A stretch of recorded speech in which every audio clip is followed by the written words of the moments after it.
হচ্ছে একটু cocoa powder দিয়ে ক্রিমটা বিট করে নিচ্ছি। তারপরে হচ্ছে মোল্ডের মধ্যে যে ভাঙা কেকগুলা ছিল ওইগুলা নিচের লেয়ারে দিছি। আমি আর কি 2টা লেয়ারে কেকটা বানাইতে চাইতেছি, বুঝছো?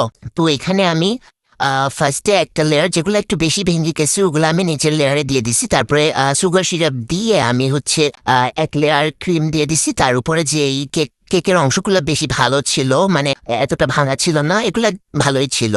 তো এগুলো আমি উপরের লেয়ারে দিছি। তারপরে হচ্ছে গিয়ে ক্রিমটা আমি ভালো করে স্প্যাচুলা দিয়ে দেখো সুন্দর করে আমি এটা রেডি করে নিয়েছি। এখন হচ্ছে মিল্ক চকলেট 50 গ্রাম নিয়েছি আর ডার্ক চকলেট 50 গ্রাম নিয়েছি। মিল্ক চকলেটটা দিয়ে আমি হচ্ছে গানাশটা বানাবো আর ডার্ক চকলেটটা দিয়ে হচ্ছে উপরের যে শক্ত লেয়ারটা থাকে ওইটা আমি বানাবো। তো এখানে মিল্ক চকলেট আমি 50 গ্রাম আর হচ্ছে হুইপ ক্রিম দিয়ে দিছি। আমি হুইপ ক্রিমটা হচ্ছে আমি 1/3 কাপ দিছি। দেন এটা মিক্স করে নিছি। এটা গরম পানির উপরে দিয়ে আমি করে নিছি। গরম পানি একটা বাকিতে নিয়ে আর এর উপরে একটা বাকিতে রেখে এটা করে নিলেই তোমরা হয়ে যাবে। দেন এটা আমি ক্রিমের উপর সুন্দর করে স্প্রেড করে দিচ্ছি। তোমরা এটা এভাবে সুন্দর করে দিয়ে দিবা, বুঝছো আমি যেভাবে করতেছি।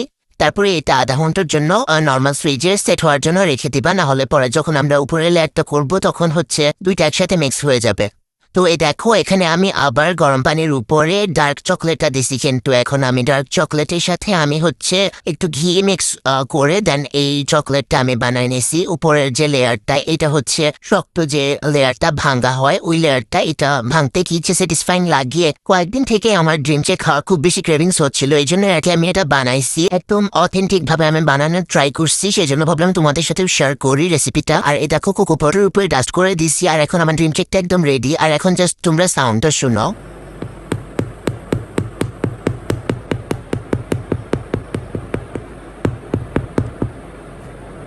কি একদম স্যাটিসফাইং না সাউন্ডটা? আমার খুব বেশি ভালো লাগতেছিল যখন আমি এটা ভাঙতেছিলাম। আর এটা মুখে দেওয়ার পর আমার মুখের ভিতর একদম ব্লাস্ট করতেছিল কেক, ক্রিম, তারপর চকলেটের গানাশ, তারপর উপরের যে চকলেটের লেয়ারটা, মানে কেকটা একদম পারফেক্ট হয়েছে। তোমরা যদি এটা একবারও বাসায় বানায় খাও তোমরা জাস্ট পাগল হয়ে যাবে। আমি ট্রাস্ট মি, তোমরা একবার বানাই ওইটা।